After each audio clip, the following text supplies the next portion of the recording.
Hi, and welcome to Answers News for April the 4th, 2019, and we're all back together again. That's a first, isn't it? It's been a long time. It's been like a month. Where have you been? Where have I been? Yeah. Where have I been? Where have I been? Well, maybe before I ask that. I've been on the road again. Well, maybe we should welcome these people. Oh, okay, do that. So if you're happy to be here today, clap. Let's hear it. Wow, look at that. I mean, just by the sound of that, you can tell there's 3,422 people sitting here. I mean, that's what it sounded like. Right. Well, I just got the notification that it's on Facebook, and so I'm going to go to Facebook here, and then I'm going to tell you where I've been, because I've been away from doing Answers News for, and I can't even... Did you forget what it was like? I can't even get this to come up. You know, dealing with What's us? that? I forget what it was like. Yeah, let me go through and tell you where I've been, and I'm going to have to do something. I have somebody says the A-team is back. Yeah. The A-team is back. Okay, right. So I've been in Australia for 3 weeks. Went over and visited with my 91-year-old mother, and so she's under 24-hour care right now, nursing care, but she's still sharp and prays for us every day, and that's probably why the Lord has still kept her here, but she really wants to go to be with the Lord. And you know what else we did in Australia? We're having a your slide slides problem. aren't showing. The slides aren't showing. I'm not sure. There they are. Hopefully, Yeah. there they are. Okay. So, okay. There we go. So there's my 91-year-old mother. Okay. Not the one in the middle, that's my wife. I just wanted to... You better say that. Better clarify on that. And also, do you know what else I was doing in Australia? Tell me. I was eating That looks disgusting. meat pies just saying. and mushy peas. Without the mushy peas, it would have been really good. Phillips, That looks good. I'd eat that. barramundi and avocado sauce, grilled barramundi and Bundaberg ginger beer, Okay. ribs. I call them Nephilim ribs. Those are pretty good size. Yeah, Those look are at that. huge. That was I've never seen ribs Our that big. nephew in Sydney, and another nephew ordered us a 6-foot pizza. You can Wow. actually I would you can go actually with get a that. 10-foot pizza. This was the small one, the 6-foot. Jeez, I'd eat that. And then lemon, lime and bitters, which is a drink Australian bitter. invented in Australia. It's basically lime cordial and 7-Up or Sprite or whatever. I don't know. I've never drank it. Do you know what I I've did had for it. my wife every morning for breakfast? Passion fruit on there. Look at that. Papaya, Yeah. pawpaw, we call it pawpaw in Australia, and passion fruit, and also mango, fresh I mango, love mango. ice cream, apple turnovers and cream, So what did you Let- do there You're going to besides make everyone hungry. roast lamb sandwich with gravy and mint sauce, sticky date pudding, strawberry Romanoff, baklava, scones with Finally, jam a and, picture of your wife again. scones with jam and cream, hot cross buns. All you did was eat your way through No, Australia. because what I did mostly was speak at conferences like this one and just ate in between them. And I was in Sydney. People were hungry for the books, hungry for the material. You know, I had one testimony of a guy who said, I was born the year you went to America. That was 1987. And he said his parents had gone to programs I'd spoken at and got our materials, so they brought him up on this, and now he was bringing his children, his daughter, in That's fact, awesome. to the conference. And he's, you know, that's that That is generational pretty neat, yeah. influence. Yeah. So spoke over there. So that's what I was doing. So Georgia, Great. All right, so starting tomorrow is the Answers for Women's Conference, and I've seen some people on here here from Florida for the Women's Conference. They're at the Ark actually watching this live, and I know we have some of our studio There's a number in audience the that's audience, here. Yeah, for the Women's Conference. So really excited about that. We're at the brand new Answer Center, which is almost pretty much done. So that's good. Put the word Just in almost time in for there. the conference. So it is amazing. So if you haven't registered yet and you still want to come to the conference, you can come. You can register at the door. We'd be more than happy to have you there. And it's tomorrow, all day tomorrow, and basically pretty much all day on Saturday as well. So Are Ken there and I any both general will be- sessions to that one, or are they all What part of the women's conference? Are there any general sessions There are involved in 2 general sessions. Ken will be giving one on Friday at 12:15 for the general public and 5:30 on Saturday for the general public. Okay. So Friday is tomorrow. I realize that. Okay. Yeah. And so, and also, if you can't join us, we will live stream 5 of the sessions, 3 tomorrow and 2 on Saturday. And so you can go to Ken's blog to find out information about when those will be live streamed and where and all that good information. So Hey, you can join us. somebody here said they're watching from the United Kingdom, home of rugby league. It said Ken will know. Yeah, well, that's real football, not American football, which is pseudo football. I've got Mexico, Cambodia, and South Africa. I've only got 2 people that said they're glad to have me back. That's a worry. Quit complaining. Okay. Okay, so go to the next one. All right, I picked this one. McDonald's April Fool's Day joke about new burger angers customers. Okay, so this was released in Australia, and for those of you that don't know, Australians hate pickles. They hate them with a passion. Well, and it's also biblical to hate pickles, because in the Bible, when you read the Bible, in Genesis, it says thorns and thistles came after the curse. It's actually a mistranslation. It's thorns and pickles came after the curse. No. I looked up the original Hebrew word. It means pickles. Well, if he had it his way, the special sauce would be Vegemite, which for those of you that have never had it, just don't. You know, I actually took a pickle and put Vegemite on it. Hey, listen. To say, I'm probably the only person Any who's ever done vegetable it. you have to take and soak for 2 million years and then eat it, there's something wrong with it. Pickles are wonderful. Yeah, that's wonderful. Nice It's- dip. No wonder You're Australia. missing out. It was an Some April garlic Fool's in joke. it. So people thought this was real. People thought they were actually going to be offering And they were this. outraged. Like, what are you doing? But no, it's just an April Fool's joke. So people in Australia should not get mad. Somebody said to me... They need to be careful about that, because they can get themselves into a pickle with their customers. And yet it begins. Here we go. They're eating that joke up, Bodhi. Yes. Oh, So gosh. somebody here said, how do you not have jet lag from all that travel? You should have come and visited our house. It was the sugar rush from all the food he ate. They should have come. They should have come and visited our house at 2 a.m., 2:15, 2:30, 2:45, 3:15, because I was awake all those times. Okay, so the first article. All right, here we go. Man arrested at airport for smuggling drugged orangutan in luggage. Just when you thought you heard it all, this was at the Bali airport. A Russian man tried to transport this orangutan because he wanted it as a pet. So he was going to take it home with him, along with 2 geckos and 5 lizards that were also found in his luggage. He should have said to them, I'm an evolutionist. I'm just trying to get one of my relatives home with me. Oh, yeah, there you go. That's what he should have said. Yeah, well... Apparently he bought it for $3,000 at a Java street market. I guess you could buy orangutan. Oh, look. Go buy orangutan. Yeah, I'm going to buy an orangutan, take him home for a pet. Yeah, everybody does that. Yeah. So anyway, Okay. he faces up to $7,000 in fines and 5 years in prison for trying He was to do transporting it like it was a baby, apparently. He's not one of the He politicians had baby formula and blankets. He's not one of the politicians from Washington, D.C., is he? I mean, Whoa. I was just... Yeah, Hey, there we stop go. monkeying You got around that with one in. this. Okay. Oh. We'll just move on. Orangutan is not a monkey. I know, but That's the true. pun still worked. Okay. Somebody on I got a here few said, groans. well, when talking about the pickles, they said that was a sour joke. Well, somebody else said they're pickled about God's word. Oh, geez. These people are learning way too much from you, Bodhi. Okay. All right. One of the world's fastest shrinking glaciers is growing again, study finds. So this is in Greenland, and this is the Jakobshavn, I hope I'm pronouncing that right, glacier. And they thought it's been, they've seen it's been shrinking. They've been able to measure that, and it's been retreating and thinning. But guess what? Now it's growing. And they said this was kind of a surprise. Yeah, they weren't ready for that. Right. And that's one of the things we've seen, in Antarctica as well as in Greenland, there's places where the Greenland ice sheet's actually growing. This was one of those particular spots where it was actually shrinking, and now they're like, oh, now it's growing again. Well, it's interesting, they say, but it's only temporary. How do they know it's only temporary? They haven't gone into the future to know it's only temporary. Mm-hmm. And, this whole thing about climate change, I think everyone's been hearing stuff about climate change. Mm-hmm. I was interviewed by someone in the media in Australia while I was over there, and the interesting thing was, I said, I have found that most people who talk to me about climate change, and all these young people that are talking about it, when you ask them what's the data and what do they know about it, they know nothing.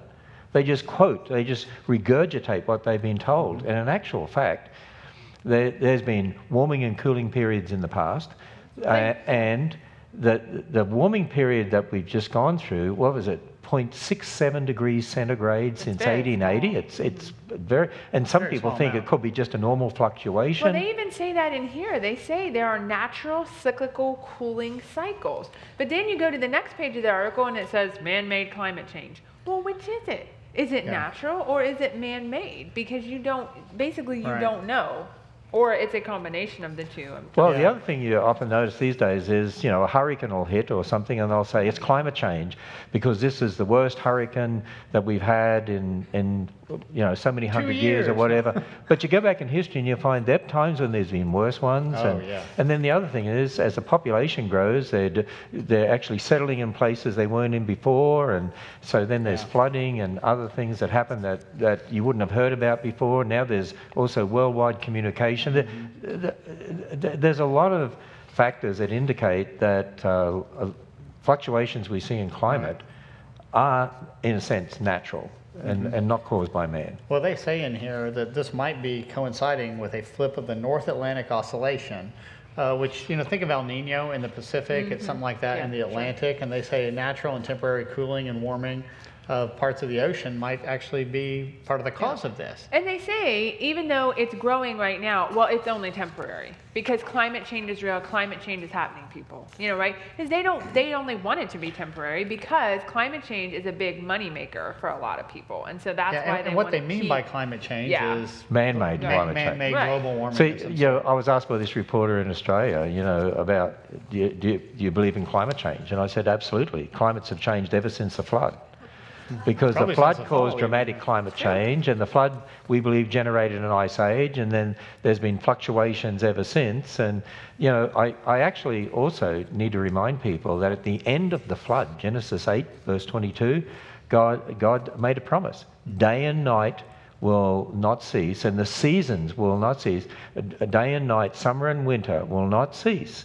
Until Christ returns. So when you get a politician telling you we're going to destroy ourselves and become extinct in 12 years because of climate change, you can say that is a load of nonsense because I know day and night and the seasons aren't going to cease anyway. Yeah, exactly. But the next article is even more interesting, isn't it? Right. So this is from the Cornwall Alliance, which is an organization that really tries to help people really understand the data behind climate change and what it really is and what it really isn't. And they say, forget warming, here comes cooling. Scientists announce little ice age in coming decades. So they look at this and they say, wait, we've got to look at solar activity, which is something that natural solar activity, which when there's lots of sunspots, okay, it's cooler here. When there's not as many sunspots, it's warmer here. That's the basic idea. And it goes in cycles. And so they say we're about to hit another really cool period. So just as there was a medieval warming period in the 1600s and 1700s, there was a mini ice age, they call it. Called the Little Ice Age. And then we had a bit of a warming period. Now they think we're going into another ice age period. But you know, they use the word climate change, so it doesn't matter what happens. I'll say, oh, it's changing again. That's man-made. Anything changing is man-caused. And the Little Ice Age, you know, it wasn't man-caused by any means. You know, they want to blame the Industrial Revolution for what's happening now, but there was nothing then. Well, here's the interesting thing. Didn't the Vikings used to farm in Greenland? Yeah, along certain areas in there. And those areas they had to stop farming because of the cold. Yeah. Well, maybe we need to warm up a bit more so we can get some of the farmland back. There you go. Well, and I think too, what people need to realize is the major greenhouse gas is not carbon dioxide. It's water. It's water. Water is the biggest greenhouse gas. Carbon dioxide is only a tiny minuscule amount. So minuscule, it's not really going to affect things, you know, near what water would do. Yeah.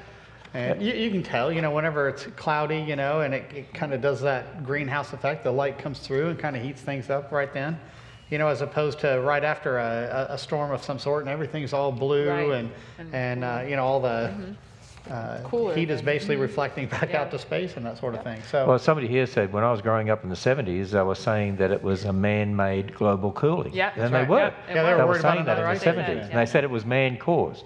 And it's interesting, the Cornwall Alliance here, they say the effects of efforts to reduce CO2 emissions, regardless of whether we succeed, will be minuscule compared to the effect of the sun.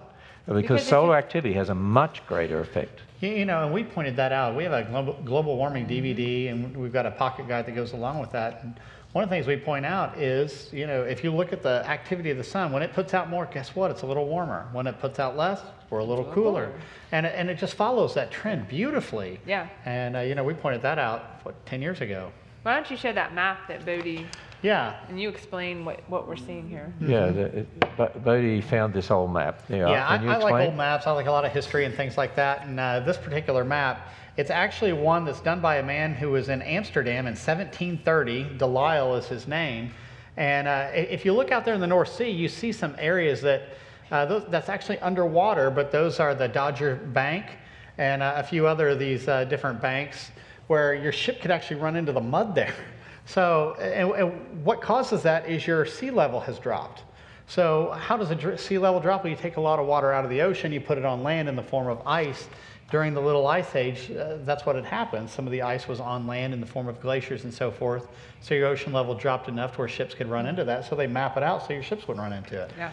Somebody here said, wasn't the mini ice age from the volcanic eruption of Krakatoa? I don't believe that There was... could have been some cooling from it, but not a whole Yeah, ice I age. think that had but some significant volcanic cooling the following eruptions, year, yeah. there was a volcano in the Philippines that I think caused temperatures to drop, 1 to 2 degrees Yeah, about 2 from all degrees. the ash in the atmosphere. So one volcanic eruption can actually Yeah, do what that. happened with that was a significant one because it put so many small, just think of particulates and dioxins and things like that just lingered in the upper atmosphere. And what it did is it stopped a lot of sunlight from coming in. It would reflect back out. And what that did is that actually cooled our globe about 2 degrees. Now, consider the alleged climate change today. We're talking 1/10 of a degree. Oh yeah, small. And yet that one volcano did up to 2 degrees. Yeah. And that was the following year, I think, was the year they said that had no summer. No summer. Because it actually cooled And it. so you know what? And, People could spend billions and billions and trillions of dollars to try to reduce CO2 emissions, which is minuscule and doesn't hardly have any effect on anything to do with the climate. And yet one volcanic eruption could change everything. Change it. A catastrophe. In a few Imagine seconds. that. Yeah. But see, that's what relates to the flood. You know, Right. during the flood, you have massive volcanism, you've got continental shifting and things like that.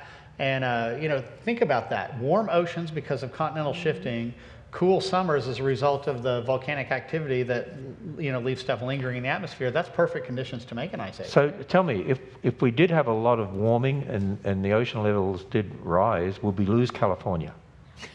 It might not be a bad thing. Sorry, but it might not be. Is Well- anyone from California here today? Oh, Yeah, we do have some. They don't want to go back. you now. sure you want to go back? We have a book, Mike Ord, he's a climate scientist. He actually worked as a weatherman for a lot of years. He's got a book called Frozen in Time, and it looks at woolly mammoths, the Ice Age, and a lot of the biblical keys to understanding this, particularly the post-flood Ice Age that was triggered by the flood. And that's an excellent book. It's easy to read, actually, so I would encourage people to consider that Frozen You know, in Time. we got somebody here from South Africa watching. Somebody on here said, when was the big switch in terminology from global warming to climate change? Well, when it stopped warming and it started cooling again. Yeah, they're like, Yeah. well, So we they had stop to calling change it that. to make it fit because their predictions weren't right, Yeah. basically, is what it amounts. So remember, for the young people that are here too, next time somebody's talking to you about climate change and all the problems, so just ask them, what is your data? What do you know about it? What affects climate? What do you know about the sun's effect on climate? Which is the biggest greenhouse gas? Ask them all those questions, because you'll find most people have no idea and they're just regurgitating what certain politicians and others are saying. And just related to that, somebody said, so does that mean Ocasio-Cortez's source for the end of the world in 12 years is actually wrong? Yeah. Yes, Well, notice, Okay. I would say 100% that she is absolutely bear wrong. in mind, that is a prophecy Yeah. that someone has made. They're predicting the future, and Yeah. you know, the Bible says, watch out for You those who can't do that sort of thing. So. So, all right. World's biggest T-Rex discovered. So this is a 9.8-ton dinosaur. That's what we assume. Yeah. Yeah. In Canada. We'll talk. And very, very big, 19,500 pounds. In And that's Canada- in bigger, Canada. Way bigger than elephants. Yeah, in Canada. Yes, Canada. And- Any Canadians here today? Oh, we do we have have some some here. Canadians Yeah, down some here Canadians, today. yeah. So they nicknamed it Scotty. And Scotty, what I thought was interesting though, as they looked at Scotty, they said Scotty had a broken and healed rib, a massive growth of bone in between two teeth, which is a sign of infection, and broken tailbones, possibly maimed by another Tyrannosaurus bite. And so when I read that, I thought, yeah, because that's what the fossil record is filled with, is death and suffering. Yeah, and disease, things like that. Well, and here's a point for everyone to think about. A lot of Christian leaders say you can believe in millions of years, and there's a lot of Christians say, what's wrong with believing in millions of years? The idea of millions of years comes from the belief that the fossils were laid down millions of years before man.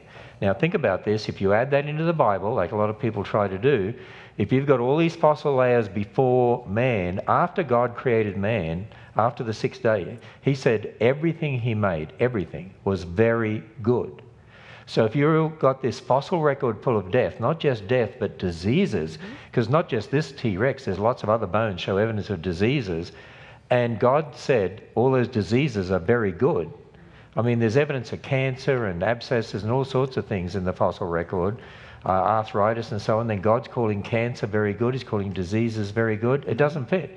See, that's why we were saying death, bloodshed, disease and suffering came after sin, and most of your fossil record is the graveyard of the flood. It is not the graveyard of millions of years. Yeah, we expect to see death and suffering in those fossil layers after the flood, or sorry, after the fall. So the flood, it makes perfect sense of that. Yeah, it does. And I thought what was interesting too is that as I was reading through this article, it said there were basically they only have about 20 fossil individuals of T-Rex. And when you read that, you think, wait a minute, I thought they had all these fossils. They don't. The vast majority we need to understand of the fossil record is shells. Okay, it's marine creatures. Yeah, because it was a marine catastrophe, Noah's flood. So that's what we find a lot of, because they were buried very quickly, very and very soon after the flood started. Other things probably floated and died later and didn't fossilize as well. If I would have seen this thing, I would have been like, "Great Scott!" Okay, somebody on here said. Going on. Somebody on here said, Scotty, LOL Scotty, and somebody said Star Trek reference. Actually, I thought this was the most interesting part of the article. Yeah, I know. The reason they called it Scotty is because the only thing they had on hand when they found it out in the field was a bottle of scotch. So that's why they called it Scotty. So sorry to have to tell this person that's not a reference to Star Trek. It is interesting to talk about how much this thing weighed. They're estimating 9.8 tons. But do people realize where that number comes from? They find the bones, and what they do is they've actually applied a model to it about how much mass they think is on it. Especially the femur bone. Yeah, particularly femur, yeah. And so what's happened, if you go back, the 50s and 60s, when people were first starting to develop these models for how massive they were, they actually used mammalian features. So they were assuming that the way that they were built are much the way mammals are. And I know people have recently started to comment on that, in the past 10 years or so, saying, should we be doing that? Because it makes these things big and massive and bulky, where a lot of reptiles are actually more streamlined to their skeletal features. And I remember chatting with Buddy Davis. He's built a lot of the dinosaur models here at the Creation Museum. He seems to think, and I think we both agree on this, if these dinosaurs were much more streamlined to their skeleton, they would actually look a lot more like a lot of the depictions and descriptions we have of dragons. Yeah. And see, it's a good point for us all to remember. You don't dig up dinosaurs walking around. And you don't dig up all these animals and so on living together. And so you're digging up dead things. Right. And then people are interpreting them. So, observational science is, oh, here's a dead bone. You see it. It's right there in front of you.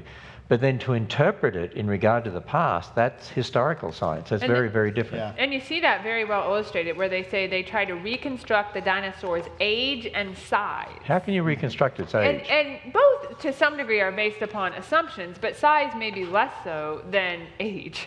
To even know how old it was, how old the dinosaur was. They're predicting, I think, 28 years old for this dinosaur or something like that. Which, again, that's going to be based somewhat on assumptions. But even how old the fossil is, all of that's based on certain assumptions about the past that they don't know if they're true. See, if somebody found one of your bones and tried to reconstruct your age, it's probably come to 120 or 30 or something. Just not Sensing commenting. the love. Okay. Yeah, this fossil is only 65% complete, and yet that's considered one of the more complete ones. One of the more complete ones, Yeah, most people, I find, and a lot of young people think most of your fossil record are dinosaurs and things like that, but as Dr. Purdom said before, most of your fossil record, in fact, it's like 95% of the fossil record are marine creatures like snails and corals, and of the other 5%, 80-90% are plants. Right. So the number of vertebrate fossils is extremely small. It's 0.0125%. Yeah. I actually know that figure. So vertebrates in the fossil record, very, very small. One more thing I wanted to point out about this article that I thought they always have to throw this in somewhere besides climate change. They talked about comparing this to another dinosaur, Spinosaurus, and they said they talked about Spinosaurus being aquatic, and they said, well, that's important for the Spinosaurus's bones to be far denser because it's a trait that helps maintain buoyancy in living semi-aquatic dinosaurs such as penguins. So a penguin is a semi-aquatic dinosaur. That's because they believe dinosaurs evolved into birds, Good or they were grief. drinking too much scotch. Or both. Bingo, maybe that's the Or right. both. You know, if I had T-Rex arms, I wouldn't be able to grab the next piece of paper here. But actually, do you know, they actually are seriously say that dinosaurs aren't extinct. They're flying around your yard and they're in your backyard, Peter. They're dinosaurs. The Cincinnati Zoo, if you go to Cincinnati Zoo, it's only 45 minutes from here, go into their bird exhibit, they actually have a sign that say, dinosaurs are extinct or are they? No, modern birds that you have here are dinosaurs. They actually say that in a sign. You know what's interesting about that? A lot of these same people will mock creationists saying, I can't believe you think that man and dinosaurs live together. Yeah. And then they're out there saying dinosaurs are flying around out there. Yeah. You know, it's almost as funny as, you know, when people come and say, I can't believe that you guys think that animals in the Bible talk, like the serpent or Balaam's donkey, and yet they sit there and say that we're animals. Yeah. Yeah, so from their perspective, animals The talk. ironies, you know? Yeah. Okay, nuns now as big as evangelicals and Catholics in the U.S. So this is another study that was done showing that the nuns are now at 23.1% of the population. And nuns means they are saying they have no religion. Well, let's stop there for a moment. There's no such position as no religion. I mean, from a Christian perspective, you're either for Christ or against. You either gather or you scatter. You walk in light or you walk in darkness. But you have people today saying, oh, we don't believe in God, we don't have a religion. Well, what do they believe? That is a religion, yeah. What do they believe? Yeah. They believe there's no God. That's right. a belief. They've already elevated their own thoughts to reject God and His Word, which is, in its broadest sense, the religion of humanism, where man is seen as the authority over God.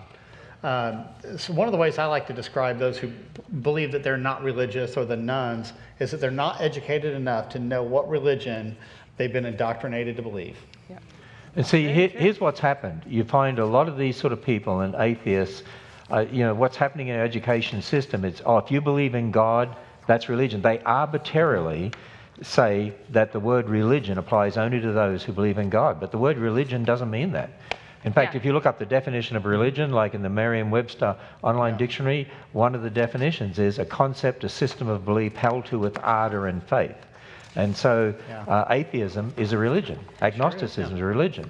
Now, one thing I thought was interesting towards the end of this article, and I know we've kind of talked about this before, is they talked about mainline Protestants, and a lot of times they say, well, it's beginning to go down, the mainline Protestants, which typically is the more liberal denominations. But what we've seen in other studies is that very conservative denominations are actually on the rise. They're actually growing, yeah. Because people, I mean, they don't want wishy-washy. They want to know, what do you believe is truth? What is truth? And typically the conservative churches are going to be more biblically sound, more biblically grounded, and people are attracted to that, and they want that. So it's not all gloom and doom, I don't think. No, well, look at the young people in this audience and the number of young people that come to the Ark and come to the Creation Museum. Yeah. But you know, we did the research with America's Research Group. George Barner's done research. Lifeway from the Southern Baptist done research. About 2/3 of young people are walking away from the church today.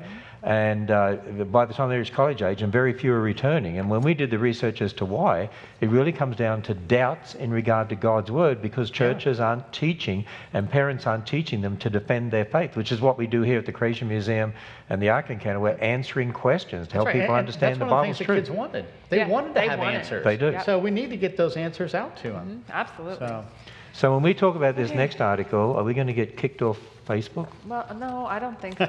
Lesbian Attorney General may have just ended Christian adoption services in Michigan. So we've reported on similar cases like this in other states where basically she is saying that if an agency receives state money, and some of these Christian adoption agencies do, or Catholic charities, that they will no longer be allowed to operate unless they will allow lesbian or gay or bisexual, whatever they might be, couples you have to adopt. Right, they can't discriminate against anyone. You have to follow that religion and its practice is what they're saying. Yeah. Now I want people to realize, you know, when people are promoting homosexuality, LGBT, things like that, that is religious. That is called sexual humanism. It is a form of secular humanism that specifically pushes for that type of sexual deviancy. That is a religion, and when they say, you Christians or you Catholics or whoever else, you must follow this religion in your practice, that is an imposition of imposing your religion on these organizations. Well, here's the thing. There's 105 licensed adoption and foster care agencies in Michigan, right? And most of them would take, LGBT people and actually, whoever. use them for adoption, taking children and so on. But it's only a small number that are saying no, because of our stand on the Bible, we would not do that.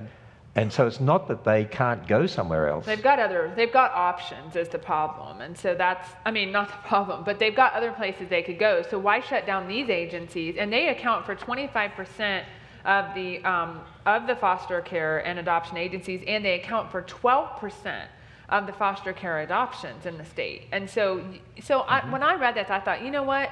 It's because people don't care about children anymore. They don't. Look at abortion, look at all those things, because they don't care. All they care is about being politically correct and doing what they want to do. They could care less about the kids. So when someone like this, who's the Attorney General in Michigan, actually then shuts down organizations that want to place children in Christian homes, could it be because, it says here, she's a liberal Democrat lesbian who founded a pro-LGBT nonprofit called Fair Michigan, and she also is involved in certain lawsuits and so on, dealing with those sorts of issues. Do you think it's possibly because of her worldview that she did this? Yeah. And you know what's funny when you point that out, how a lot of times with the Supreme Court, when they were trying to decide on justices, and even we see this a lot, even in the legal system, trying to question, well, how can you judge fairly if this is your belief? They get after people for being Christians and they criticize them. And yet it's clear that her worldview is driving what she's trying to get past. Right, it's a double standard fallacy. Yeah, it's total double standard. And I want to make a point here to everyone too. When we say we don't agree with LGBT, or those particular adoption agencies didn't agree with LGBT, they're not saying we hate you. Right? As Christians, we love our neighbor, and we love them so much we want them to understand the message of the gospel, actually, and want to understand what the problem is. But I'm finding more and more in this day and age, it's even happening in the church. When you say, I stand for 6 literal days in a young earth and I don't believe in millions of years, then suddenly people say that, then basically we're the ones that are causing hate. We're the ones. They label us as haters. They label us as haters. And when we say that pastor shouldn't be teaching millions of years in evolution, well, you're slandering that person. But then they slander us. It's the same when you stand against LGBT. You call homophobic, right? If you stand against gay marriage. If you disagree, you hate, basically, is what it is. Well, and yet they're the ones that show hate to us. I see it on my social media all the time. Is that people get on there who disagree with our stand on the Bible and disagree with our stand on marriage as one man and one woman, so on, and they say such hateful things and accuse me and use blasphemy and expletives and so on. We don't do that to them, but they sure do it to us. Yeah, just remember, Christ is still sitting on the throne, and he will judge. And he knows the hearts of everyone. And it is the gospel. That's what we're going to be talking about at the women's conference, that the answer to all of this is the gospel of Jesus Christ. That is the hope. Yeah, that's great. There's a wonderful quote here. Someone is writing on here. They said, I needed AIG as a kid. I wish someone would have told me about them. I'm glad I'm finally here, though as a 20-year-old. You know what, I've heard a lot of people say that we wish we had found this ministry earlier, or wish we had had this ministry as a kid, but then they've said to me, but praise the Lord, we've got it for our kids. So, all right, well, we're out of time for today, so we'll see you back on Monday. All right, blessings all.